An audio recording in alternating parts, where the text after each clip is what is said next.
Hello, welcome. All right, so we have a few names this time. So we are on currently Spanish colonization, and with the Spanish colonizing the Americas, right? You had an historical um, phenomenon happen that was quite unique to it, and that is most of the time uh, the um, the colonizer is able to write the initial histories. And of course, they call that court history, right? Whereby they justify what they do. They try to make themselves look wonderful, exceptional, going over their exploits. And there were Spaniards who did that amongst the conquistadores who came and conquered. They wrote as if they were the heroes of the narrative, and the Native Americans were these, godless savages, and they were fighting against God's people, his faithful Catholic Spaniards. But it didn't hold sway over the first historiographical trend of the Spanish conquest. What happened instead is their enemies, the Dutch, the English, the French.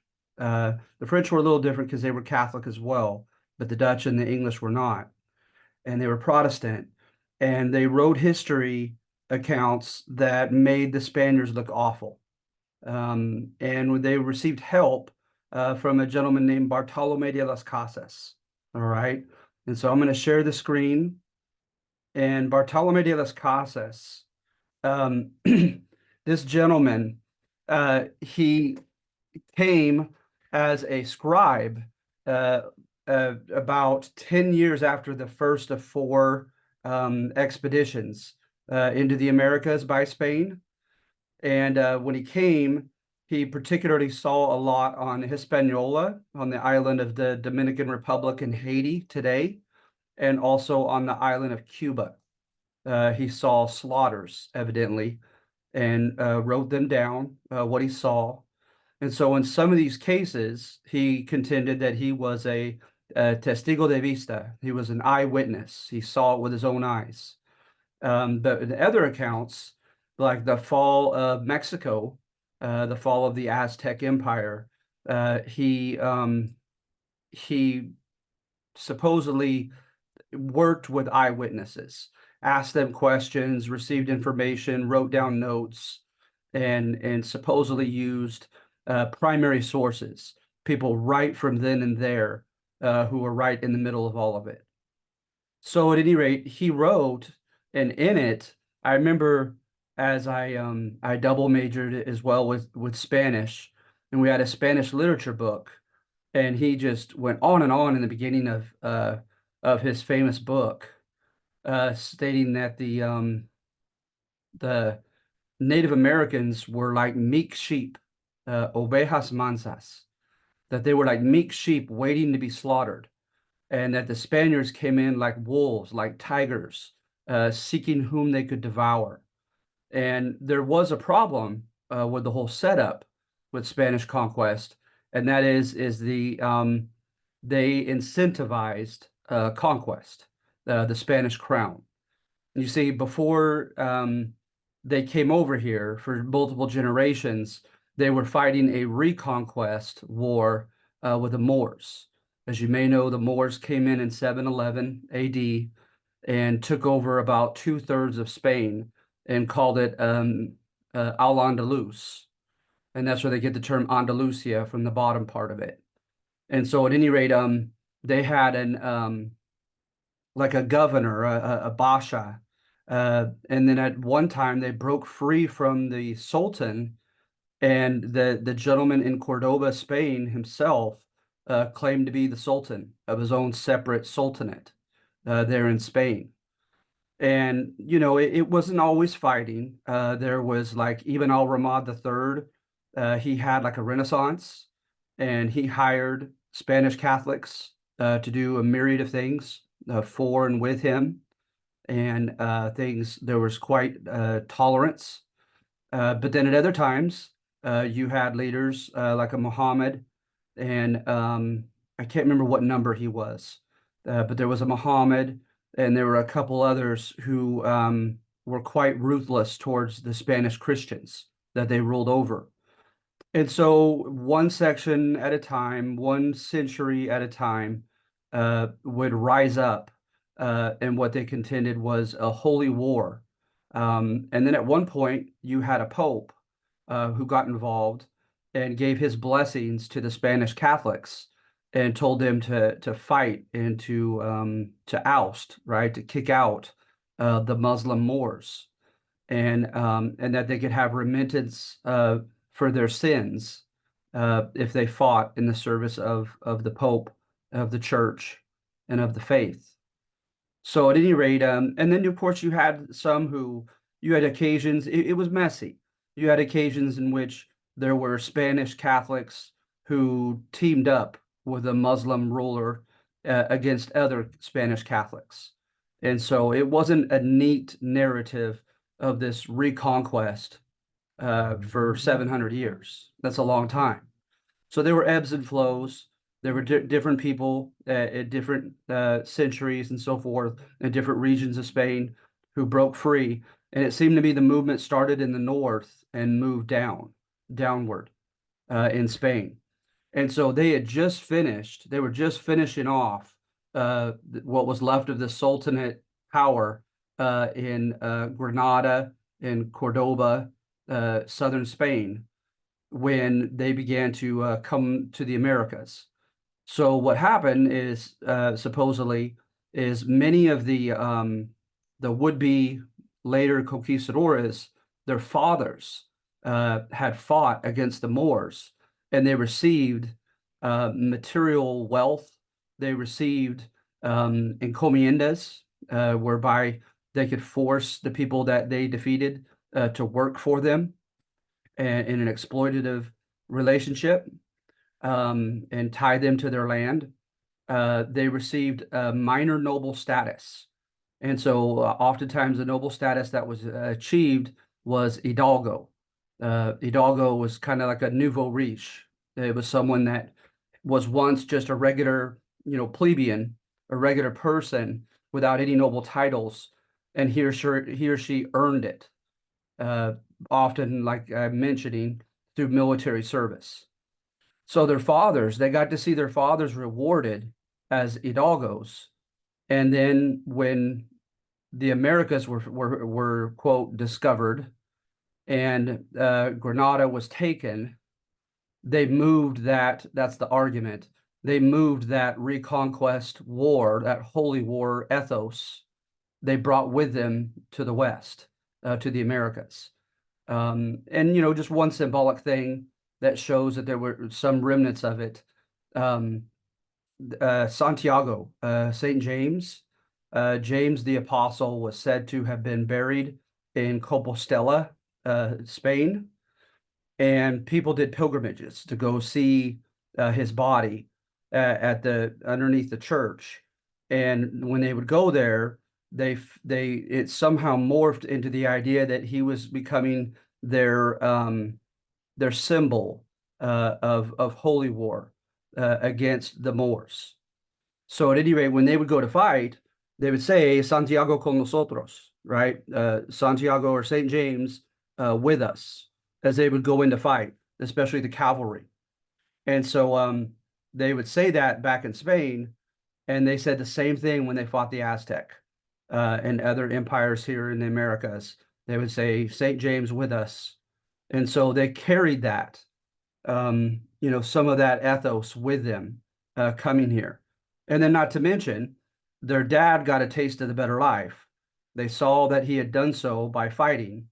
And then the oldest brothers got everything. It was called the mayorazgo, the hijo mayor, the oldest son, received everything of dad's.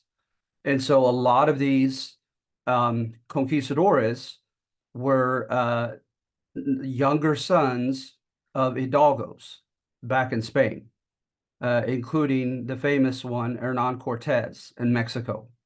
So at any rate, you have all that going on, and they come here, and you have accounts and diaries written by the Columbus family, father, son, and uncle.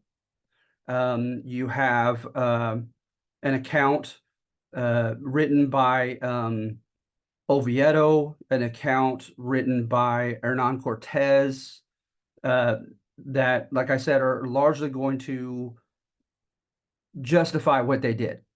Okay. So Las Casas, he stood out. He stood out because he was a Spaniard and he received death threats for this. He portrayed his own Spanish contemporaries as the bad guys in his book, and demonstrated some awful stuff that they did. So for one, right, he contended that they would round up Native Americans and they would hang them, and they would hang them almost for their toes to touch, just to tease them. Then they would light them on fire from the foot up to see if they would, asphyxiate from the rope or burn to death, whichever first. And they would do it in groups of 13, supposedly in honor of Jesus and the 12 apostles. And so he said this was blasphemous, he thought. Um, he contended that they made bets as to who could slice a man in two with one blow of his sword. That they took babies out of Native American women's hands and bashed the babies' heads on the rocks. I mean, it's awful. His book is just absolutely awful. So what I do here is I kind of take a middle ground on number one. As I say, you know what? He may have been guilty of a little bit of hyperbole, a little bit of exaggerated, strategically oriented exaggeration. Because, right, he was trying to shock and awe the Spanish people into writing policies that would protect the Native Americans. And he knew that that would not happen unless there was a great outcry of empathy for them. So, he had an incentive to perhaps exaggerate a little bit. What frustrates me reading his work more than anything is he'll say, okay, then they slaughtered here, and then they moved to here, and they slaughtered there. And he goes from one slaughter to the next. And I read Columbus's diary, and there is a lot of context that he leaves out. And God knows, I'm not saying that there's any rightful explanation or justification for slaughtering, but we'd at least like to know the whole story. And you're not going to get it with his book.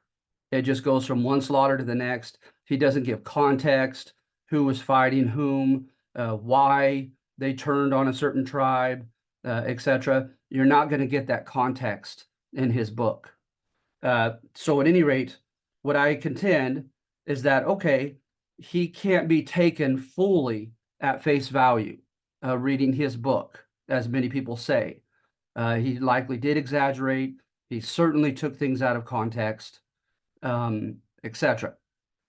Nevertheless, his basic narrative that the Spaniards were religiously fanatic, that the Spaniards were physically brutal, that the Spaniards exploited the Native Americans, and that they were greedy for gold and for material, wealth, that can be supported in many other venues, many other places.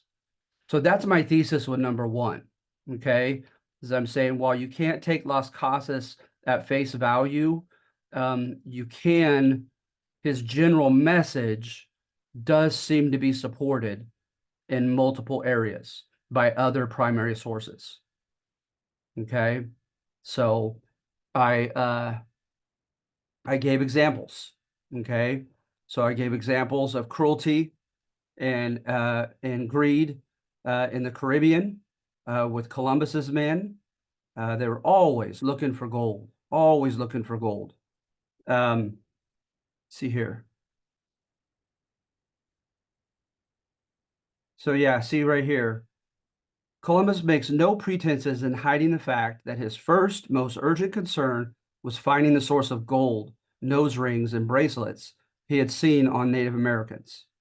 From native hearsay, Columbus first seeks gold at Samoet, then Culba, but he expects to find the optimal quantity of gold at Bohio, which is Hispaniola, in a region known as Cibao. Spanish gold fever is also evident in Columbus's journal, with a citation of men under Martin Alonso Pinzon absconding with a caravel with a ship so that they could independently seek, discover, and profit from gold. Okay. And then, as Columbus himself annotates, the Spaniards under him were impelled by greed. Columbus himself wrote that. All right. And this wasn't confined to the Caribbean alone.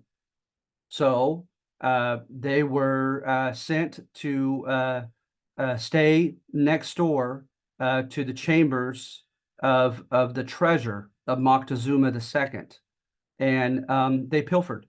They pilfered through the wall and began stealing his gold while they were being treated with the utmost hospitality. And the Spaniards that were a part of it admitted to such. Okay. And then you have the famous legend of the Araucanians of Chile. They supposedly killed Pedro de Valdivia and told him, "You came for gold. Now we give you all the gold you can use." And they poured molten gold down his throat. Such was the reputation of Spaniards in South America. Then they dealt with traffic in human slaves. There's plenty of evidence for that. They dealt with encomienda, exploiting the labor of those that they had conquered.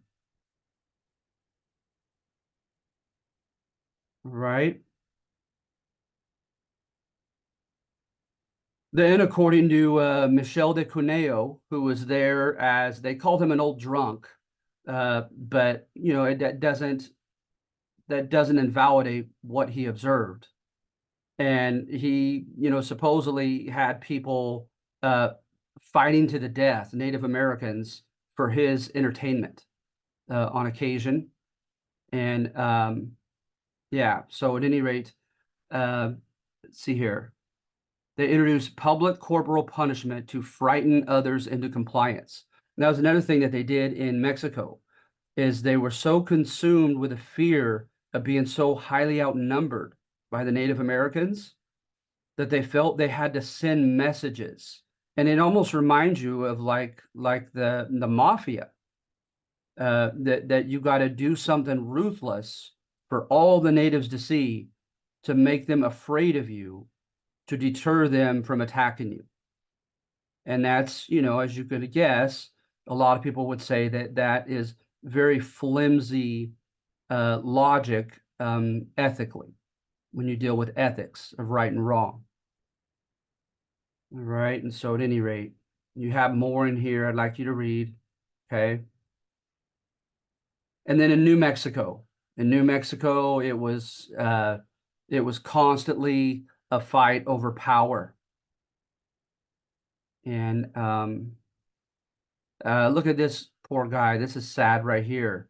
The Franciscan friars petitioned to have all secular authorities and colonists removed, as they annotated the following statement made by multiple Pueblo natives. If you who are Christians cause so much harm and violence, why should we become Christians? Okay. So at any rate, things get worse in New Mexico. You take a look into that.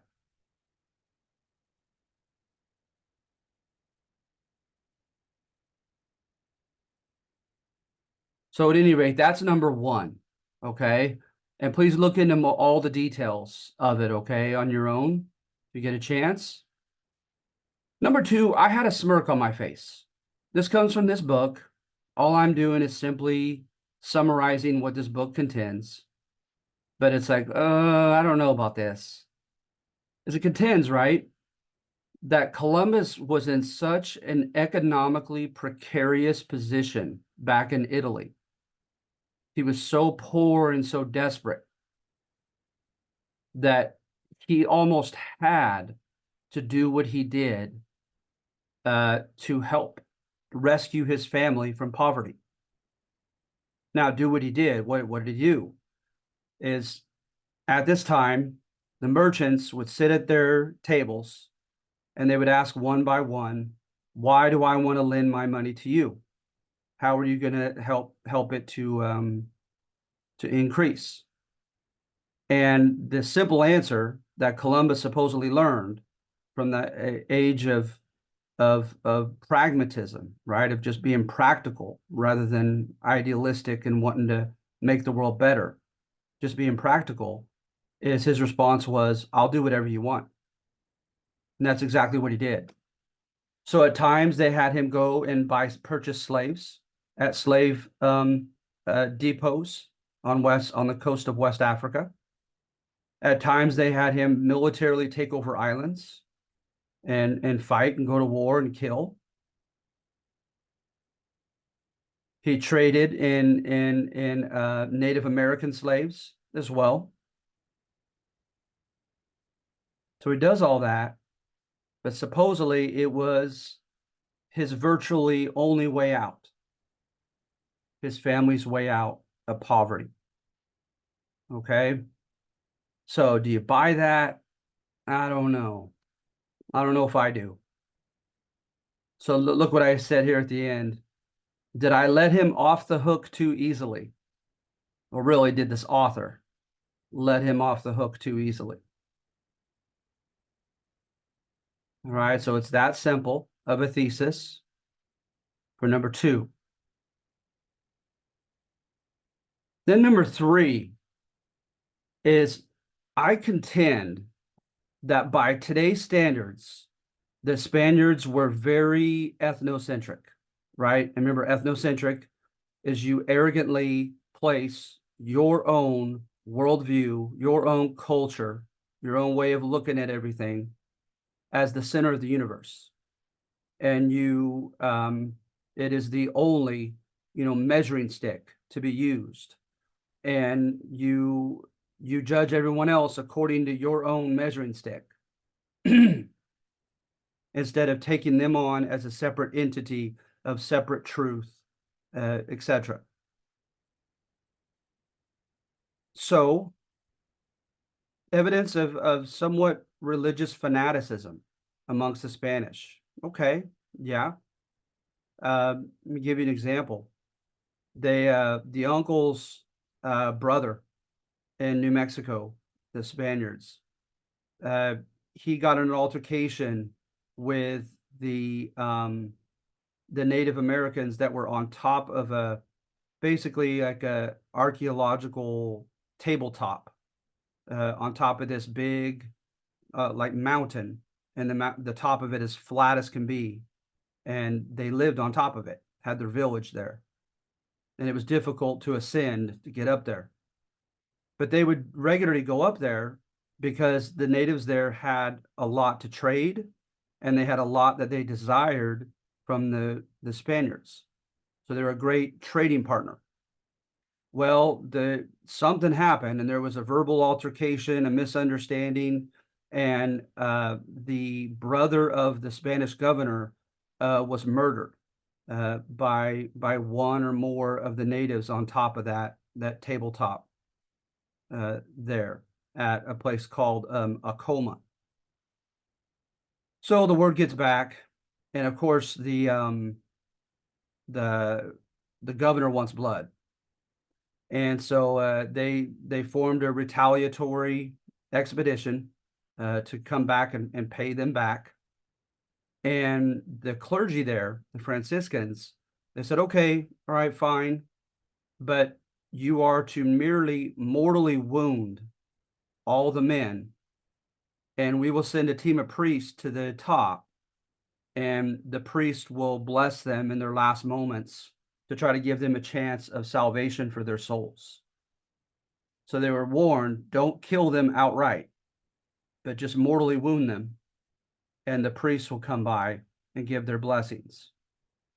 You had also what was known as the requerimiento, and the requerimiento is they would read the Nicene Creed of the Catholic Church, and they would give them 24 hours to accept such beliefs, and if not, they would declare holy war on them. Again, it was called the requerimiento. And so that was pretty severe, right? And they did that in New Mexico. On the missions, of course, is uh, you had uh,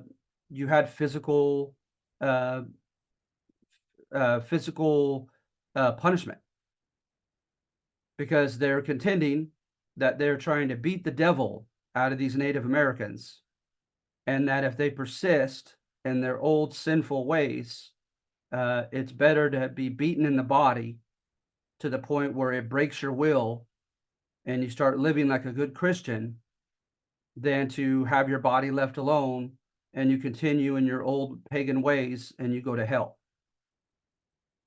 So you have some evidence of quite religious severity, right, amongst the Spaniards. But what I contend is that, okay, yes, by today's standards, absolutely, but it's not fair to measure them by today's standards. That simple of a thesis on number 3. It's not fair to just simply call them ethnocentric and fanatical. You have to look at the context. You have to look at the world that they grew up in. So at this time, Protestants and Catholics were regularly told to kill each other in the name of God. At this time, like I said, physical abuse was just a regular thing for trying to get someone's stubborn soul to bend, not break, but to bend toward God. You also did not have the scientific revolution. You didn't have the Enlightenment, and you didn't have classical liberalism. Classical liberalism states, you do your thing, I do mine, we coexist. That didn't happen, you guys, until the second decade of the 1800s. And we're talking about the 1500s here. So they had not experienced those, movements, if you will. They lived in a completely different world. They were taught the infallible truth of the gospel, and that the Native Americans who did not change, repent, and become Roman Catholic were going to go to hell, and that it was their Christian duty to try to help keep that from happening. Then you have the coincidence of religions. Some of these religions clearly are going to antagonize the Roman Catholics. So, for instance, the serpents of Mesoamerica, the Maya and the Aztec, the integral part of their serpents, and then in New Mexico as well with the serpent. And to them, right, the serpent in the Bible is the devil. He's likened to a serpent on more than one occasion in the Bible. So at any rate, it's all they knew, is what I'm saying. It's all they knew. It was a completely different world that they were brought up in.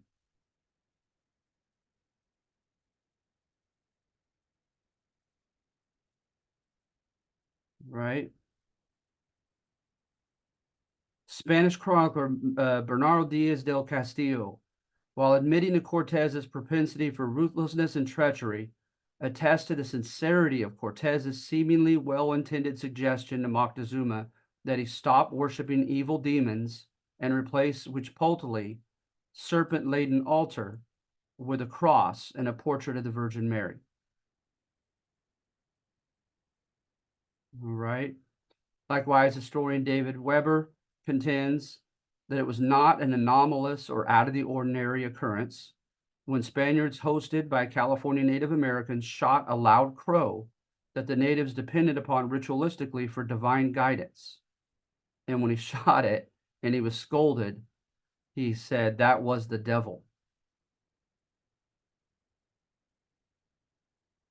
the soldier contended, using the term salvajes, savages, to label Native Americans who were worshiping that crow.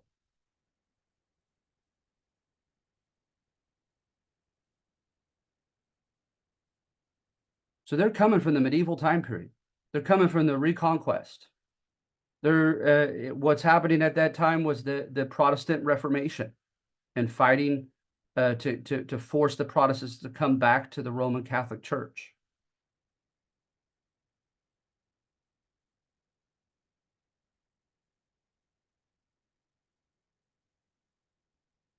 And then, of course, things of severity like a human sacrifice amongst the Native Americans.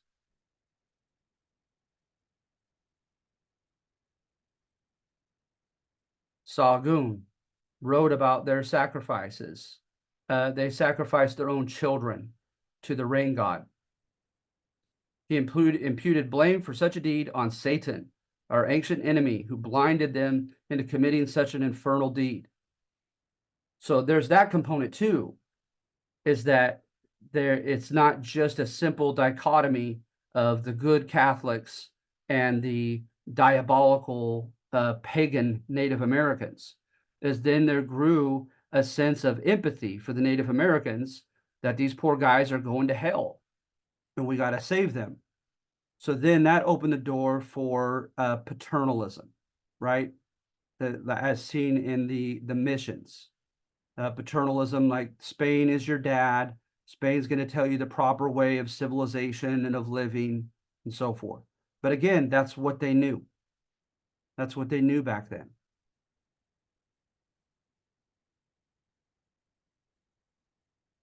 The fertility rites in New Mexico, where they would engage in sexual acts during their religious rain ceremonies. You know, the Franciscan friars were like, you know, ay Dios mío, you know, we gotta change these people immediately.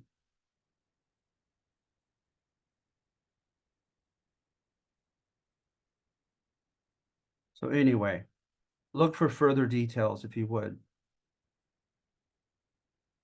Then what number 5 is, this supports the Black legend in saying that Spanish America was very inequitable.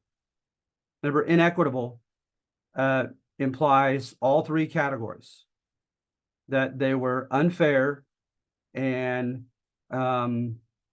oligarchic, just a few people ruling at the expense of everybody else, that they were unfair and oligarchic politically, economically, and socially. All right. So what I do is I start listing examples in different offices, etc., and practices to show that life was much more promising to be a Spaniard, to be noted as a Spaniard above these other darker people like mestizos. Mestizos were those who had an indigenous mom and a Spanish dad. So at any rate, you had a vice king, right? A viceroy.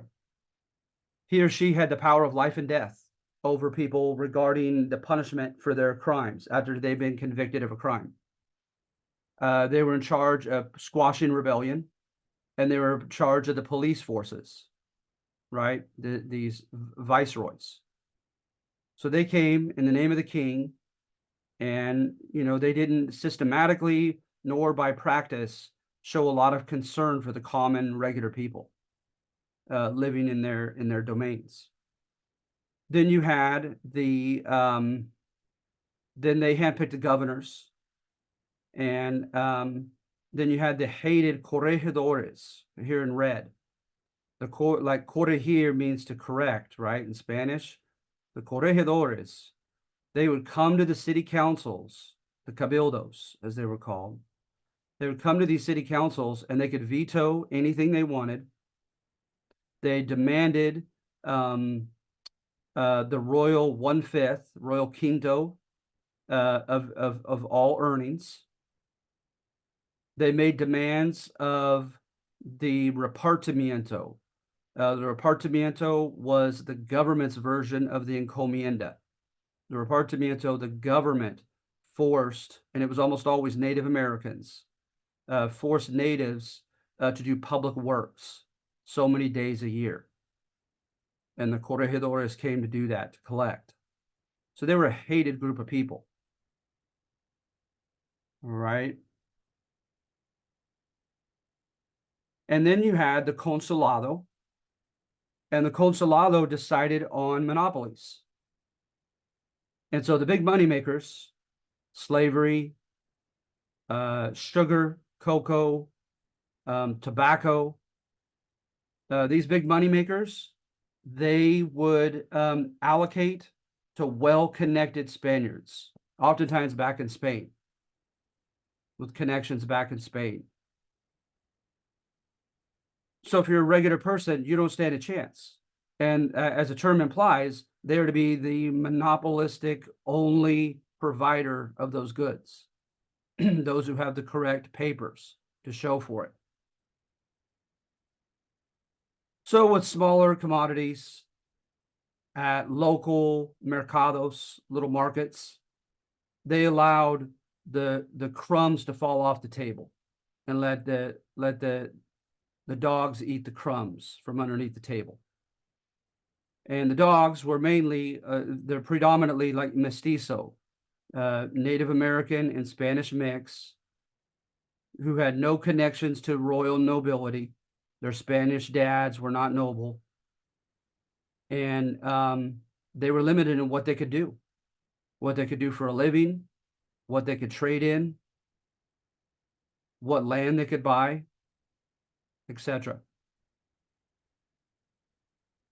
And then you had royal Spanish judges, and they would come and referee disputes, decide on guilt or innocence of those indicted for a crime of some sort.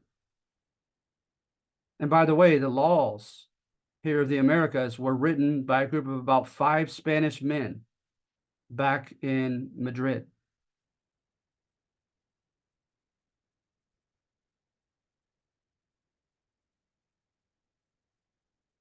Now, I will say, however, to give credit to the Spaniards, they had an accountability system. Their accountability system was through the visitor general, visitador. He would come unannounced, put a royal Spanish official in house arrest, offer any chances of anybody around, down to the lowest, poorest, common person, to file a grievance against him, and then hand it over to the judges to decide on his guilt or innocence. So they did have that accountability system. But still, it was very, very oligarchic in Spanish America.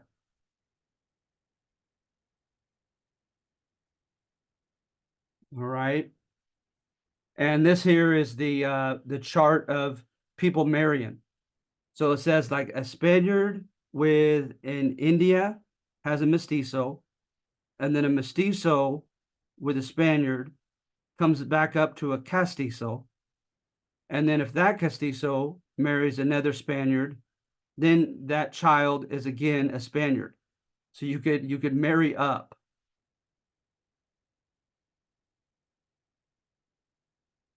All right. The next one says Spaniard with a negra, a black woman is a mulatto. They don't use that term anymore. And it's an intricate system. Does anybody have any questions so far? You guys doing okay?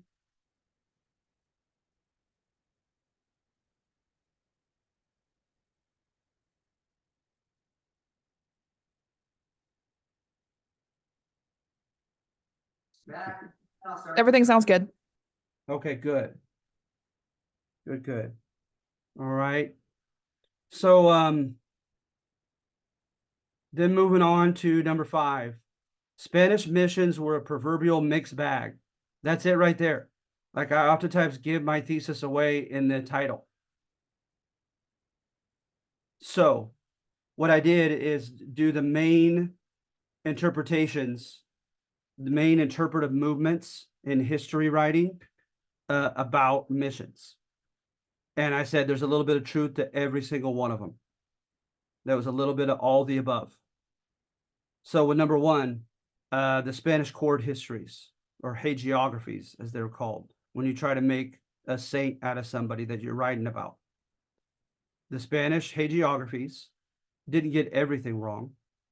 There was evidence of great rapport between the priests and the friars with their neophytes, their converts.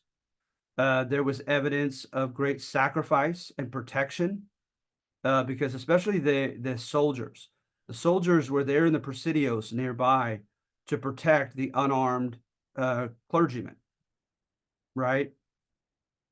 But in doing that, could you guys give me just one moment? I'm so sorry. Someone's knocking on my door.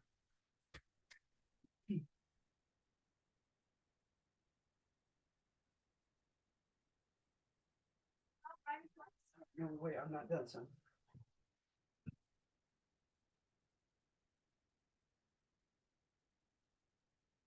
Sorry about that.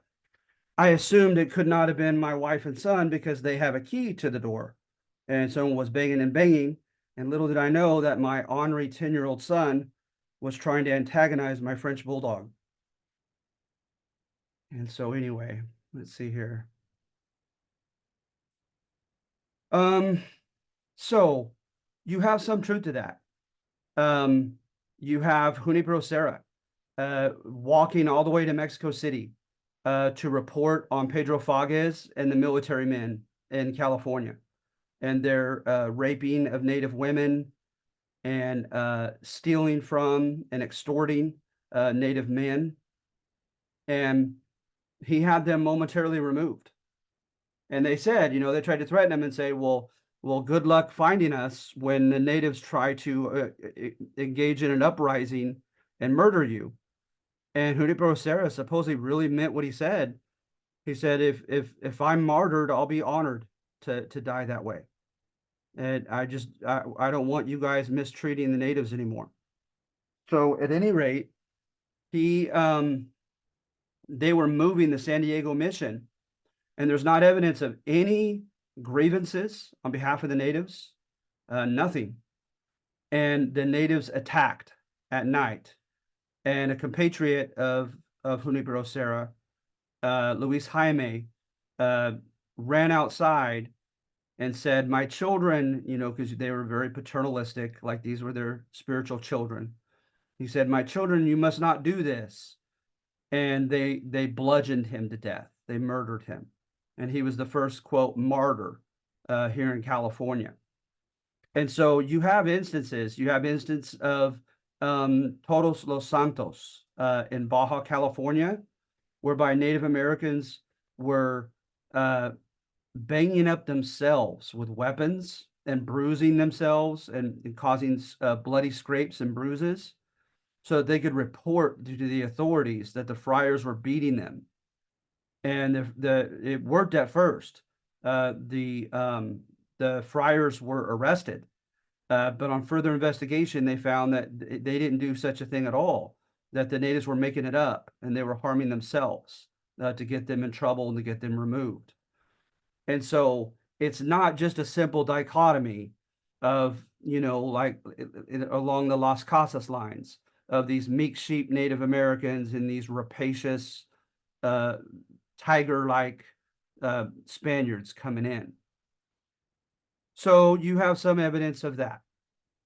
Then you also have evidence of the post-civil rights history of the Spaniards being abusive, being exploitative, etc.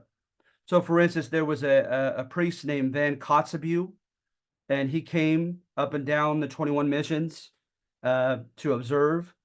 And he said in a quote, the priests do nothing but beat their neophytes.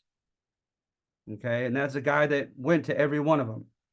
And so that was reported by him, and he was a clergyman, a Spanish clergyman himself. You also have people like uh, San Jose, um, Narciso Duran.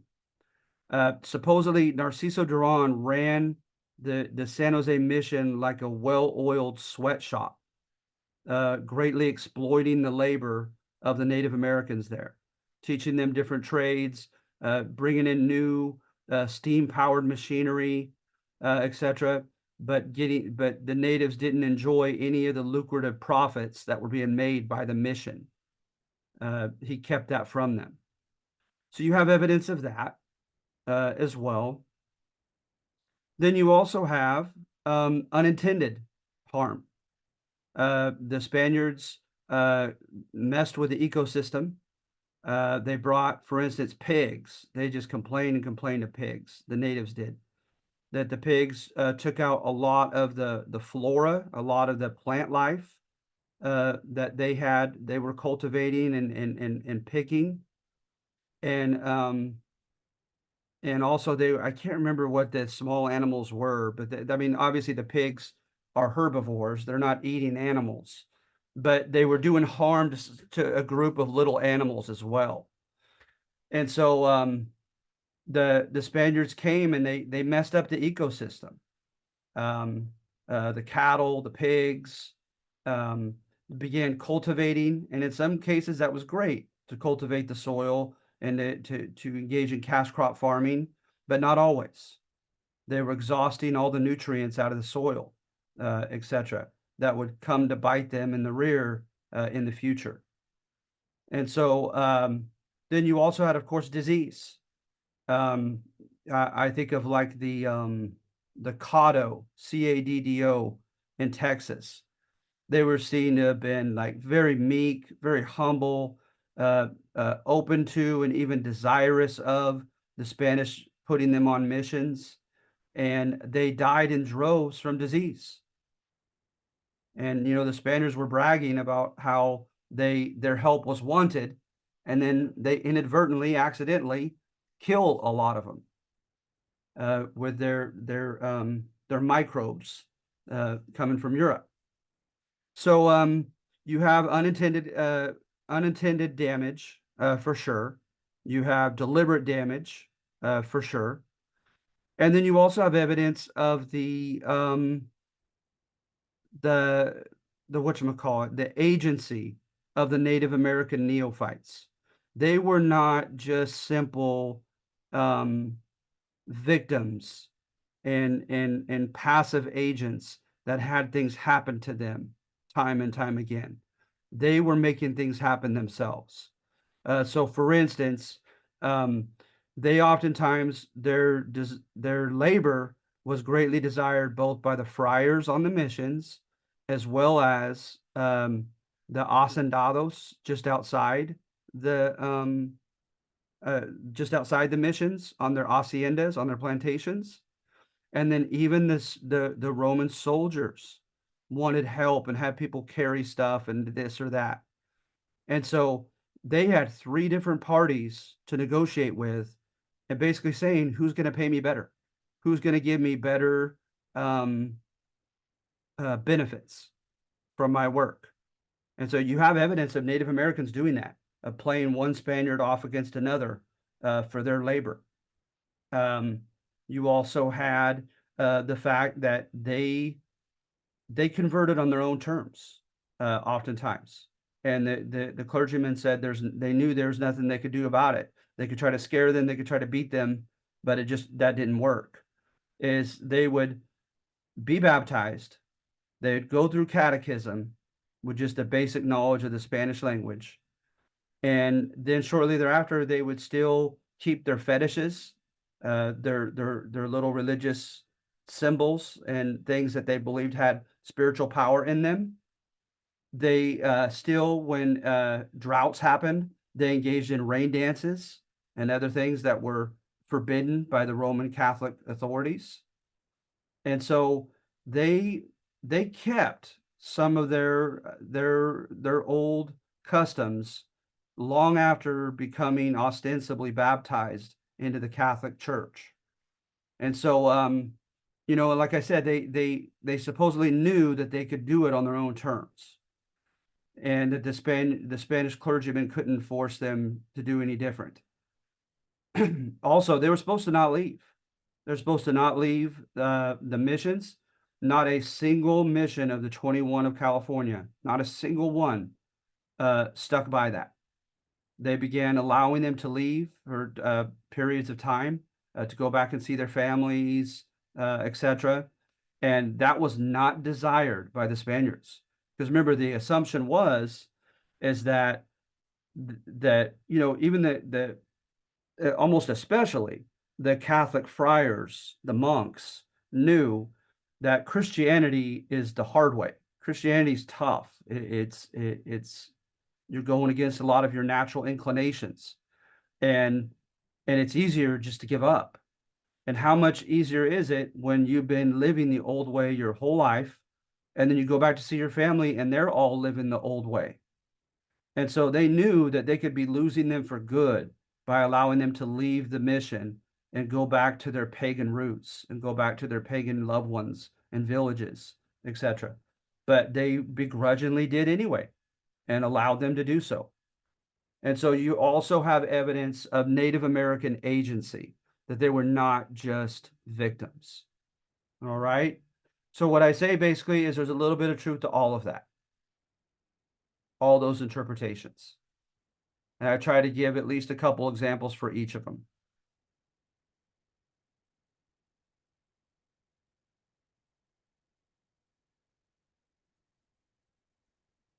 All right. And then finally, I think this is the last one.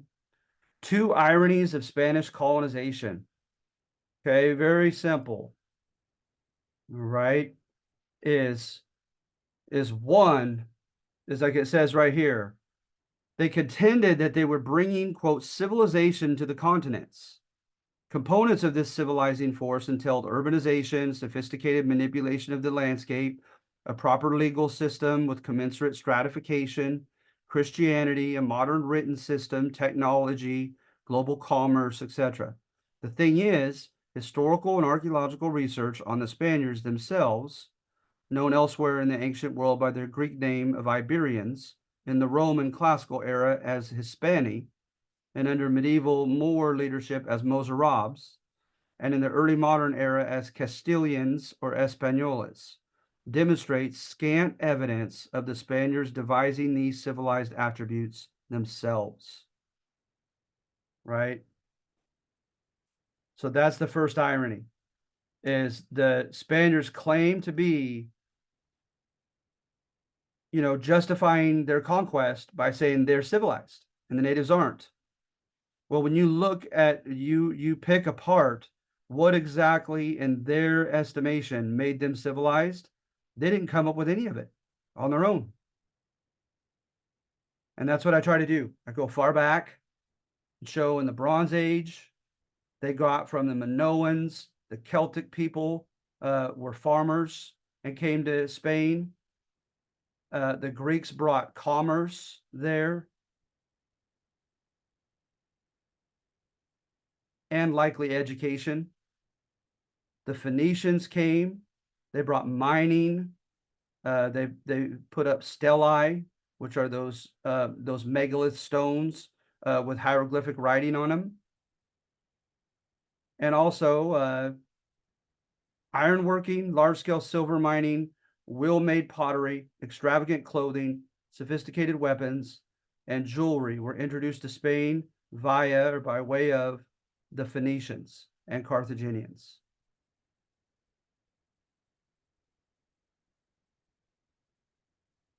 Then their law, they got it from the 12 tables or Lex Hortensia of Rome. All right. Their great public works from Rome. Grid streets, walls, bridges, aqueducts, amphitheaters, public baths, temples, stadiums, schools, as well as their law. Then the Umayyad Caliphate that I mentioned, the Moors, they had a renaissance in poetry, history recording, philosophy, medical science, mathematics, and astronomy. They brought all that to Spain, primarily at Cordoba.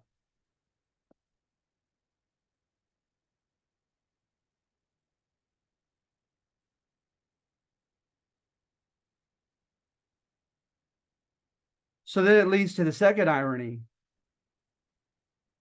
and that is the Spaniards used a lot of the same colonizing methods that had once been used against them. So, for instance, the Romans. The Romans came in and gave themselves, gave their fighters, their successful fighters, title to the Iberians, the native Spaniards, um, uh, lands.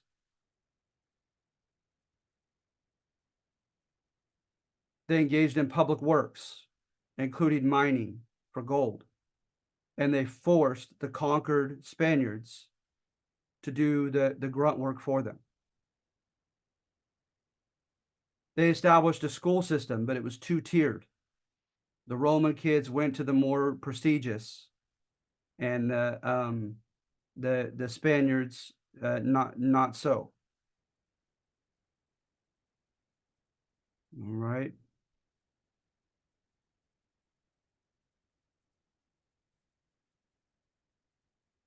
So I put here, how ironic that the Spaniards would later make serfs of Native Americans working on Spanish plantations and mines, because that's exactly what the Romans did to them. Then with the Romans, you could marry a Roman and marry up. But even so, if you had one Roman father, he had to be well connected. He couldn't be just an average Roman. He had to be well connected. And if he were, he would then have to decide on his biracial kids' legitimacy. Because some, sadly, would just say, I don't recognize that kid. That's not my wife. She's just my concubine. Um, you know, well, what do you know? The same thing happens with the Spaniards. If the Native Americans wanted to have any kind of opportunity for their son or daughter, they they have to have at least one Spanish parent. So maybe the dad's a Spaniard. Maybe, hopefully, he's at least an hidalgo, if not higher, as a nobleman. And then he has to recognize that kid and recognize his union with the mom. And they were at that mercy of that man. What were the main windows, though? Back in Roman Spain was through the military or through the church. And what do you know? Those are the same limited windows of socioeconomic mobility left for the Native Americans. They could fight for the Spaniards, or they could become clergymen in the Spanish Roman Catholic Church. It's like history repeating itself. And I'm not saying that it does, but in this case, it is.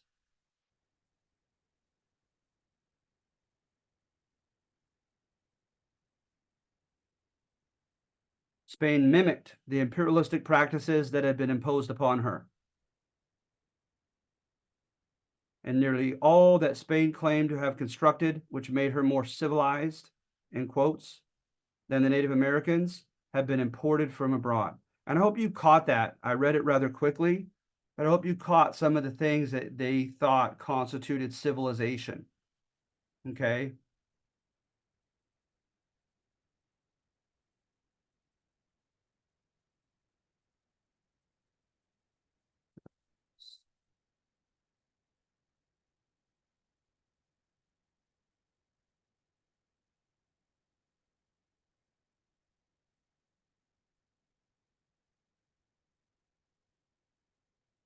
right, let's see.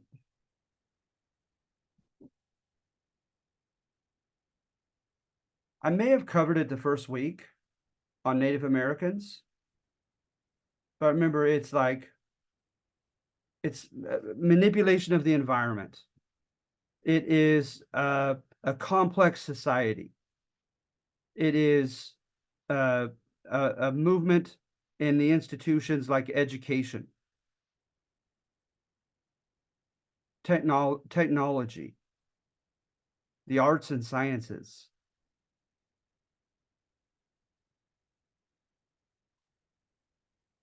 grand public works, etc.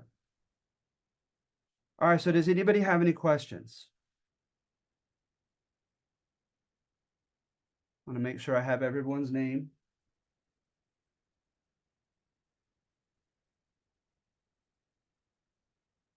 You guys feel okay on this? No questions here. Everything sounds good. All right, thank Sounds you. good. Thank you. I actually had a question, Professor. Yeah, So for the assignment, is it okay if we get, like, for example, since you gave us some of the thesis when you were reading the sections, is it okay if we add what you told us into our assignment course. and then do the rest of the work? Of course. Yeah, Okay, that's yeah, all. Thank you. no problem. No, that was a good question. Absolutely.